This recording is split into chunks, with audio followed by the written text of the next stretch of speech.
Welcome to Learn Commerce PU online classes.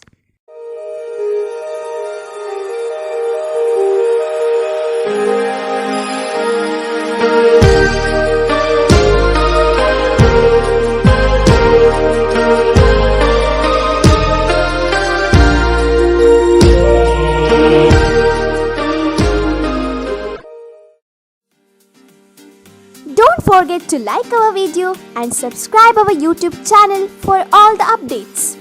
प्रिय विद्यार्थियों, प्रथम पीयूसी हिंदी ऑनलाइन कक्षा में आप सबका स्वागत है। आज मैं व्याख्या करने जा रही हूँ आधुनिक कविता उल्लास।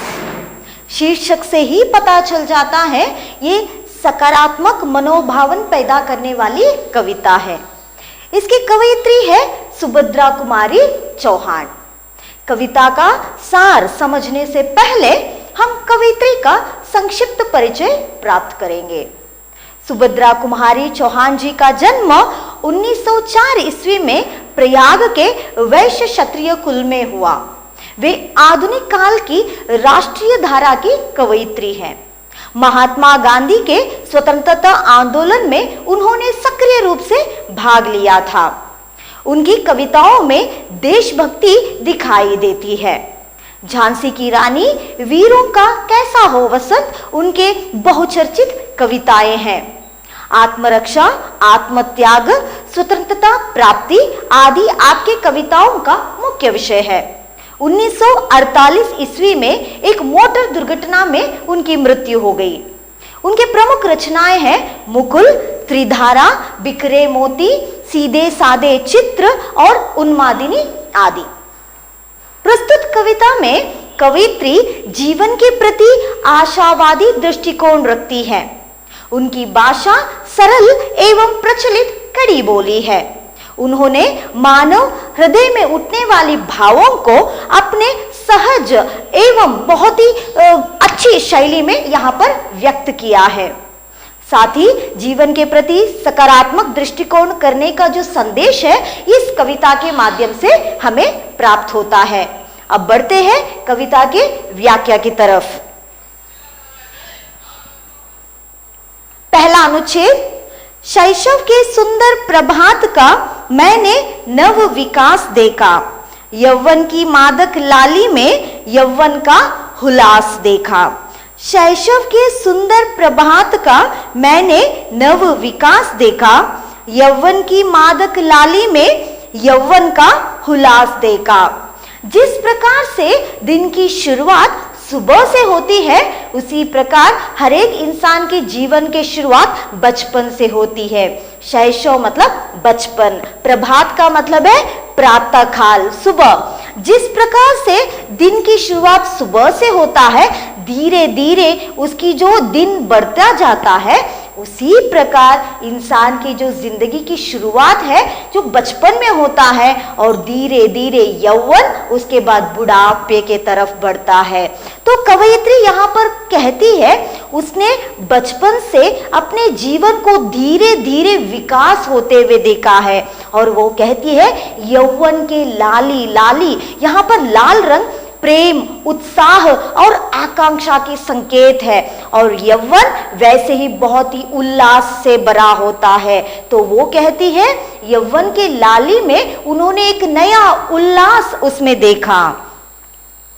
शैशव के सुंदर प्रभात का मैंने नव विकास देखा।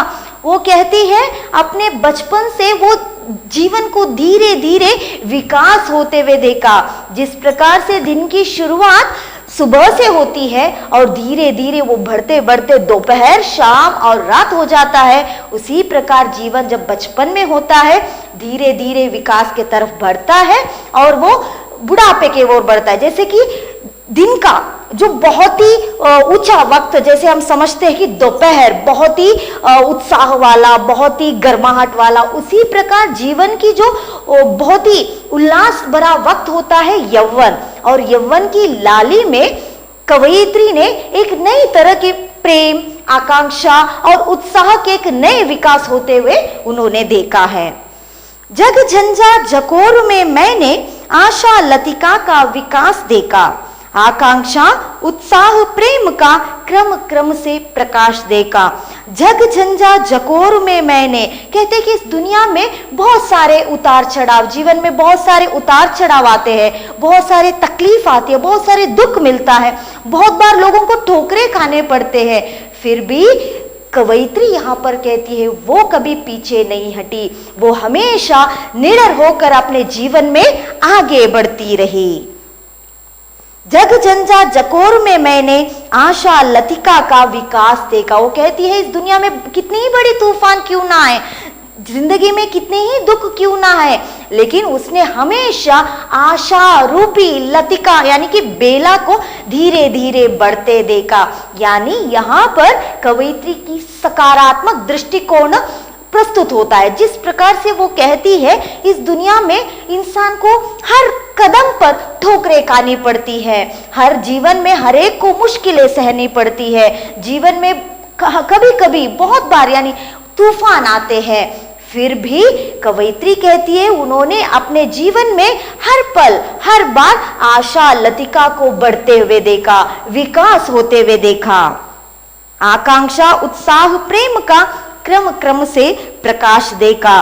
वो कहती है प्रेम रूपी जो लतिका को उसने बढ़ते हुए देखा, साथ ही साथ आकांक्षा उत्साह प्रेम रूपी ये जो लतिका है उसे बढ़ता देखकर वो आनंद विभोर हो गई, इस प्रकाश में वो आनंद विभोर हो गई। तो इन पंक्तियों में कवयित्री क्या कहती है?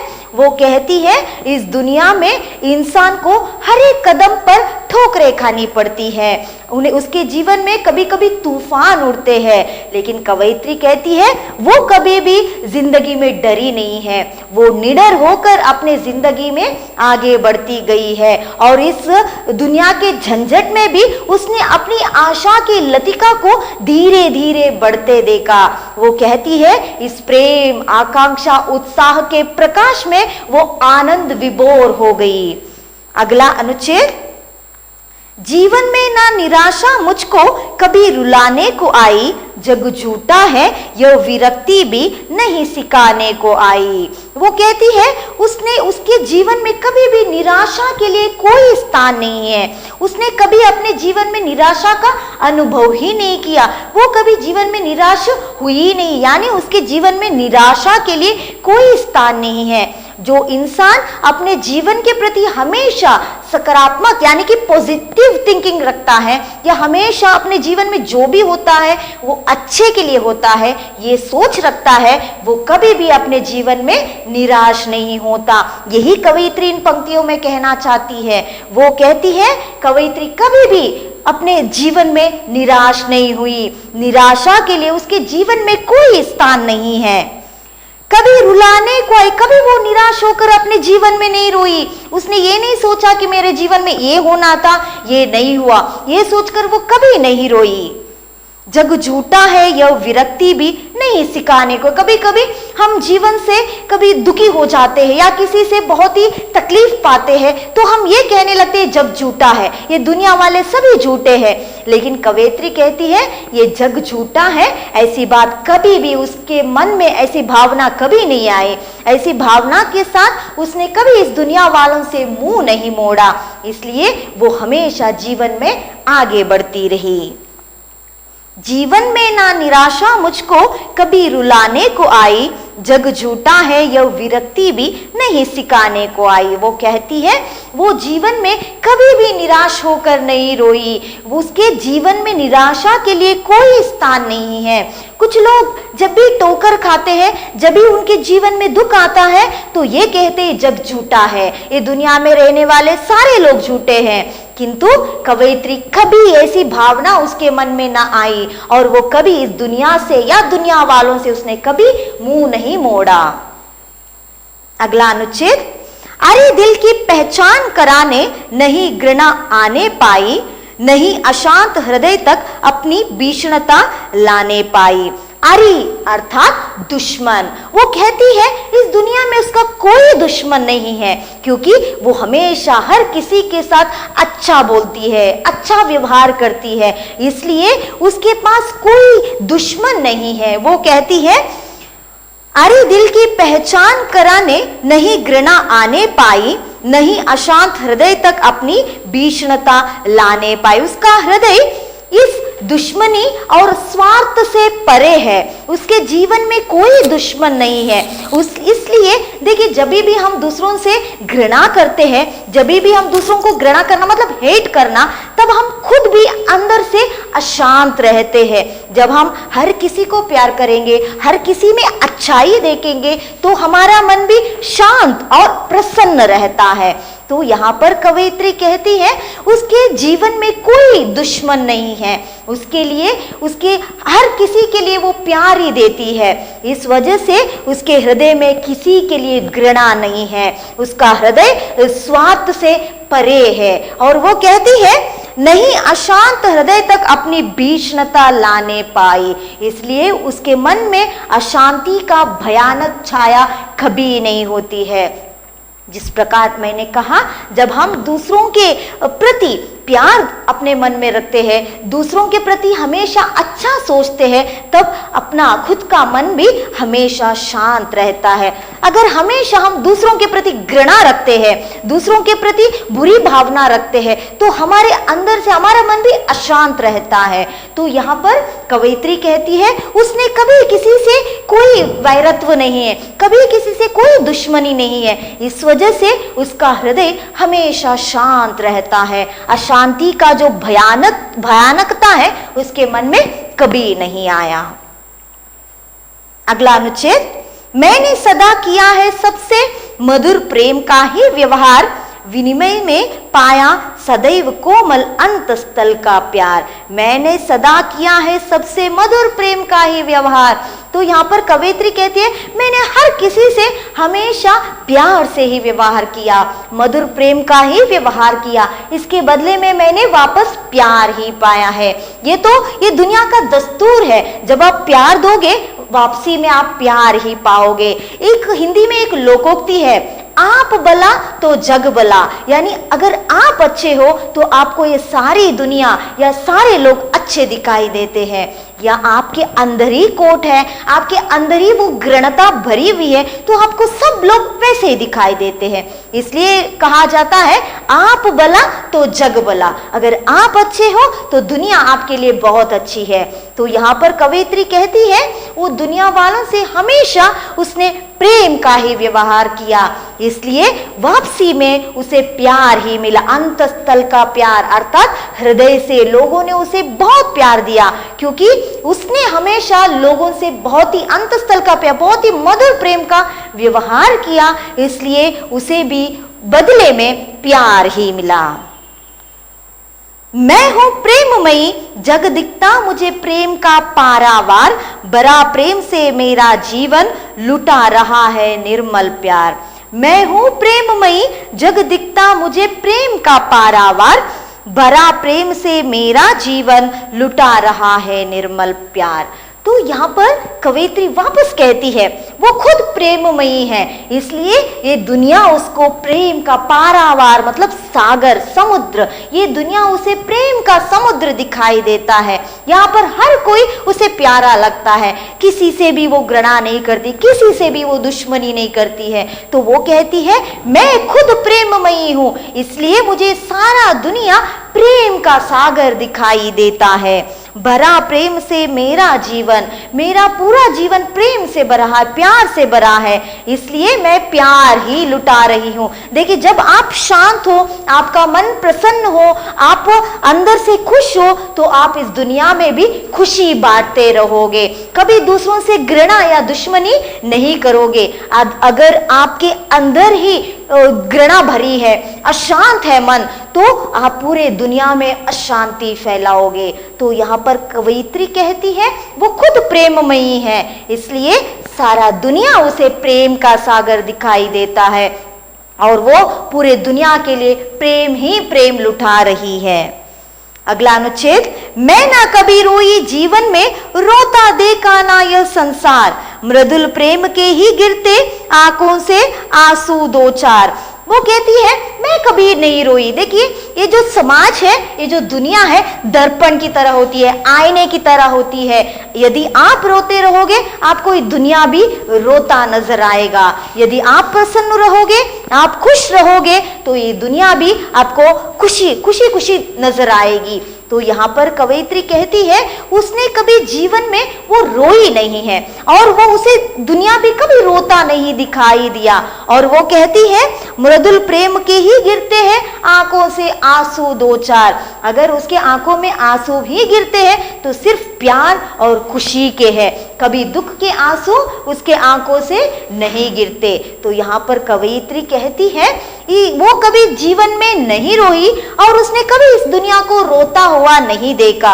अगर उसके आंखों से आंसू गिरे भी है तो वो सिर्फ खुशी और प्रेम के हैं। तो इस पूरे कविता के द्वारा हमें ये पता चलता है हमें जीवन में हमेशा सकारात्मक दृष्टिकोण रखना चाहिए। तो कवयित्री यहाँ पर क्या कहती है? वो कहती है शैशव के सुंदर प्रभात में, यानी बचपन के जैसे सुबह होती है, जैसे दिन में सुबह का दिन की शुरुआत होता है सुबह, उसी प्रकार बचपन जीवन की शुरुआत होता है। तो उसी प्रकार उसने अपने बचपन से यौवन तक अपने विकास देखा और यौवन की वो मादक लाली, मादक मतलब नशीले, जो यौवन होता है हमेशा जोशीला नशीला होता है। तो लाली में, लाली हमेशा प्रेम, उत्साह और आकांक्षा की प्रतीक है। तो यौवन की इस मादक लाली में उसने एकदम उल्लास भरा देखा और कहती है इस दुनिया में लोग हर कदम पर ठोकरें खाते हैं, हर कदम पर झंझट है, फिर भी कवयित्री निडर होकर अपने जीवन में आगे बढ़ती है। उसने अपने जीवन में ये इस बहुत ही मुश्किल भयानक तूफान में भी उसने अपने जीवन में आशा लतिका का विकास होते हुए देखा। वो कहती है प्रेम, आकांक्षा, उत्साह के इस प्रकाश में वो आनंद विभोर होती है। और वो कहती है वो जीवन में कभी निराश नहीं हुई, वो कभी निराश होकर रोई नहीं है, क्योंकि वो के कुछ लोग कहते हैं ये जग झूठा है, लेकिन ऐसी विरक्ति उसके मन में कभी नहीं आई। वो कहती है ये इस दुनिया में उसका कोई दुश्मन नहीं है, उसका हृदय स्वार्थ से परे है, इसलिए वो कहती है उसके इस दुनिया में कोई दुश्मन नहीं, इसलिए उसका मन हमेशा शांत रहता है। अशांति का भयानक बादल उसके मन में कभी छाया नहीं होता है। और वो कहती है वो हमेशा दूसरों से प्यार का ही व्यवहार करती है, वापसी में या बदले में उसे प्यार ही मिलता है और उसे ये दुनिया प्रेम का सागर दिखाई देता है। और वो कहती है वो कभी जीवन में नहीं रोई और उसने कभी इस दुनिया को रोता हुआ नहीं देखा। और वो कहती है इस दुनिया में हर जगह प्यार ही है, उसके मन में भी प्यार है और वो हर जगह प्यार ही प्यार लुटाती है। तो इस कविता के द्वारा हम ये जान सकते हैं, जैसे मैंने एक लोकोक्ति के बारे में कहा है, आप भला तो जग भला। अगर आप दुनिया को अपने एक सकारात्मक दृष्टिकोण से देखोगे आपको सब कुछ अच्छा ही अच्छा नजर आएगा। उम्मीद है इस कविता का भाव आपको अच्छा भी लगा और समझ में भी आ गया है। धन्यवाद। Don't forget to like our video and subscribe our YouTube channel for all the updates.